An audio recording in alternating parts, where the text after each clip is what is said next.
Cars versus 1000 speed bumps. एक गांव में प्रभाकर नाम का धनवान रहता था। उसके पास कई किस्म के कार थे।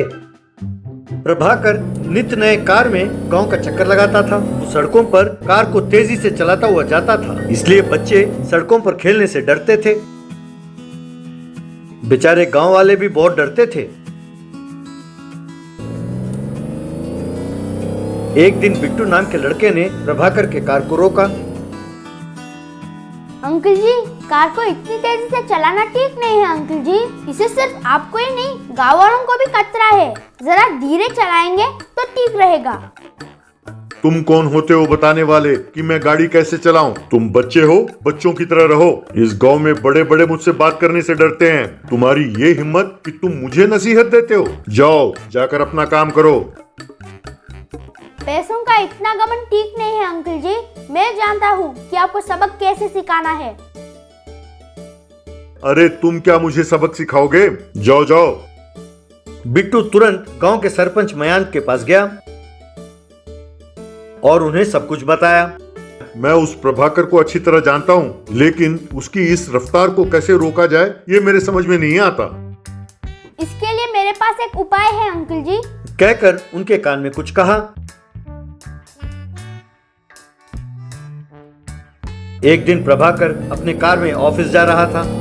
तभी उसे सड़क पर बहुत सारे स्पीड बम्प्स दिखाई दिए। प्रभाकर उन स्पीड बम्प्स पे कार चलाने लगा। उन स्पीड बम्प्स के कारण वो उछलने लगा। उन स्पीड बम्प्स को पार करते ही प्रभाकर, हाय रे, कमर में मोच आ गई। शाम को भी जब वो ऑफिस से लौट रहा था, उसे उन स्पीड बम्प्स को पार करना पड़ा। घर लौटने के बाद प्रभाकर अपनी पत्नी से कहकर अपने कमर में सेक लगाने को कहा। इस तरह प्रभाकर हर रोज उन स्पीड बम्प्स में जाने लगा।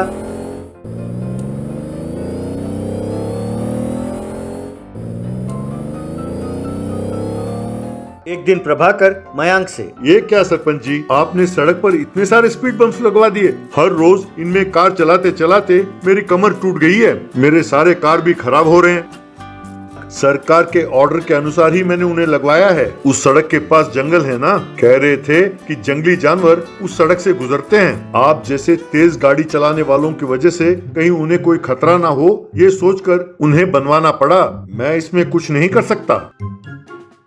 एक दिन प्रभाकर ने एक फॉरेनर को अपने कार में बिठाया और उन स्पीड बम्प्स के ऊपर से जाने लगा। स्टॉप द कार करके चिल्लाया। नीचे उतरकर, व्हाट इज दिस प्रभाकर, ये स्पीड ब्रेकर्स नहीं लगते। लगता है कोई झूले में झूल रहे हैं। अगर तुम्हारे साथ मिलकर मैंने इस गांव में बिजनेस किया तो मुझे हर रोज इन सड़कों पर से जाना होगा। अब बदन के सारे हड्डियों का टूटना लाजमी है, इसलिए अपना डील कैंसिल कर रहा हूँ। गुड बाय कहकर चला गया। ये सुनकर प्रभाकर दंग रह गया। एक दिन डॉक्टर ने प्रभाकर की जांच की। अब आप कार नहीं चला सकते। आपके रीढ़ के हड्डियों के सारे डिस्क घिस गए हैं। मैं जैसा कहूँ अगर आपने नहीं किया तो एक ना एक दिन आप खाट पकड़ लेंगे। बाप रे, वो स्पीड बम्प्स ने मेरी जिंदगी तबाह कर दी। अब मैं कार में नहीं जाऊंगा। मैं अपने घर में ही ऑफिस खोल लेता हूँ। उस दिन से प्रभाकर अपने घर से बाहर नहीं निकला। उसने अपने सारे कार बेच दिया। गांव वालों ने राहत की सांस ली। बच्चे खुशी खुशी सड़कों पर खेलने लगे। मयांक ने उन स्पीड बम्प्स को निकाल दिया।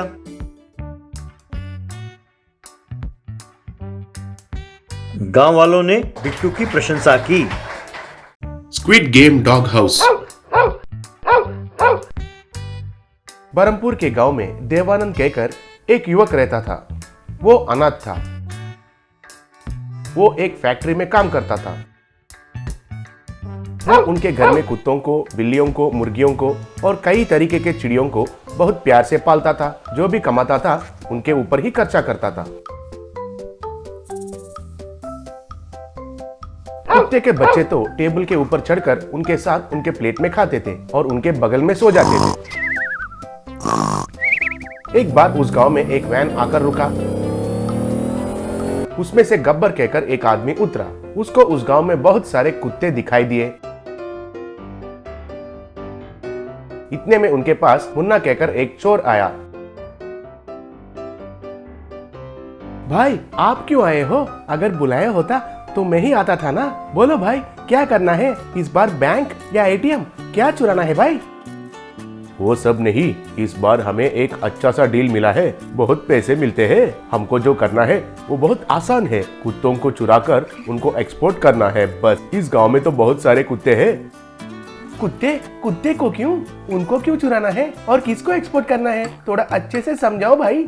अरे कुछ देश है रे, उधर के लोग आदमियों को छोड़कर सब कुछ खाते हैं। वे कुत्तों से बिरयानी ही बनाते हैं या फिर दवाई बनाते हैं। हमें क्यों?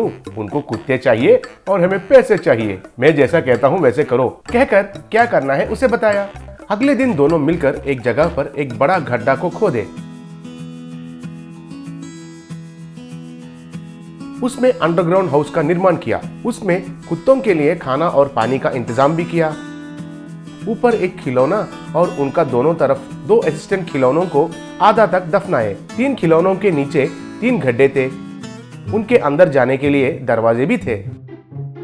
रे, अब हमें गांव में जाकर बिस्किट्स डालकर कुत्तों को इधर लेके आना है और कुत्तों को उस अंडरग्राउंड में गिरे जैसा करना है। पूरा गांव के कुत्ते मिलने के बाद उनको इधर से लेकर जाना है। समझ में आया?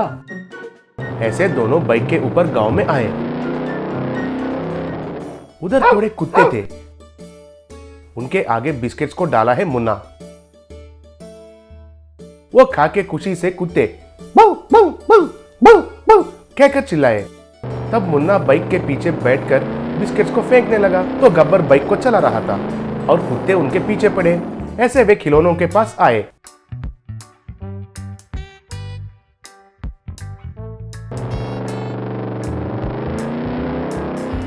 तब मुन्ना कुछ बिस्किट्स को खिलौनों के आगे फेंका। कुत्ते उनको खाते हुए अंदर गए।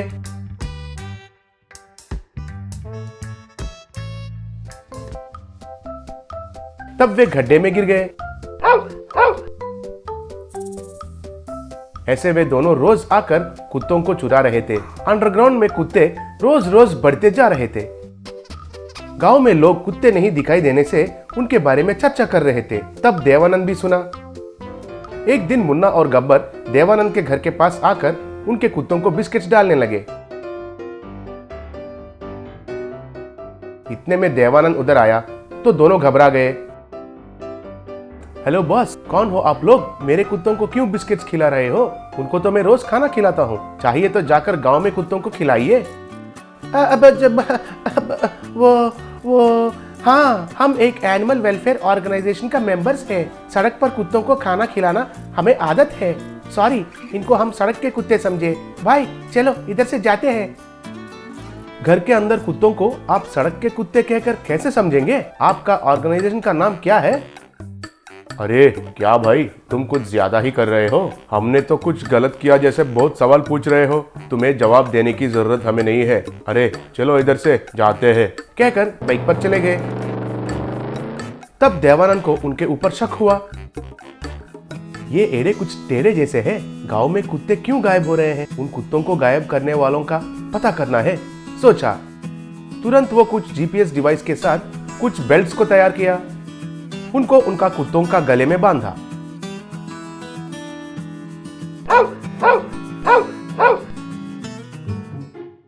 तुम्हें घर में रहकर बोर लग रहा है ना, इसलिए आप जाकर गांव में थोड़ी देर के लिए घूम कर आइए। तब कुत्ते खुशी से बऊ बऊ बऊ कहकर चिल्लाए। वे गांव में एक जगह पर गए। तब देवानंद जाके गांव वालों को उनका प्लान के बारे में बताया। इतने में मुन्ना और गब्बर बाइक पर आकर उन कुत्तों को बिस्किट्स डाले। तब वे कुत्ते बाइक का पीछा करने लगा।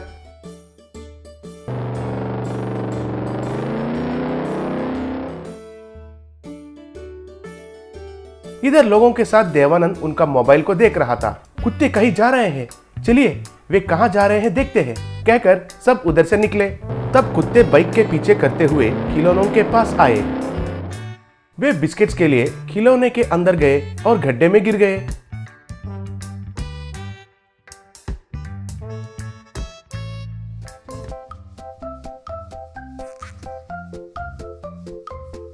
इतने में देवानंद और कुछ लोग उधर आए। उनको देखकर मुन्ना और गब्बर घबरा गए। देवानंद मोबाइल देखते हुए अरे कुत्ते तो इधर ही है कहकर जीपीएस में दिखा रहा है, लेकिन इधर तो कुछ भी दिखाई नहीं दे रहा है। अरे ये खिलौने इधर क्यों ऐसे हैं? कौन लगाया होगा? हेलो बॉस, इधर कुछ कुत्ते आए हैं क्या?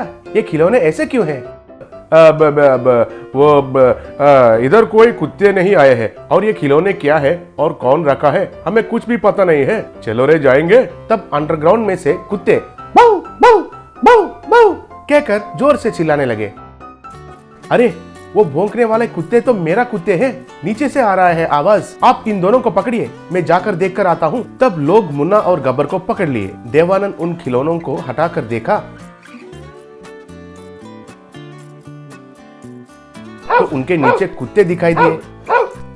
ऐसे सब कुत्तों को देवानंद बाहर लेकर आया।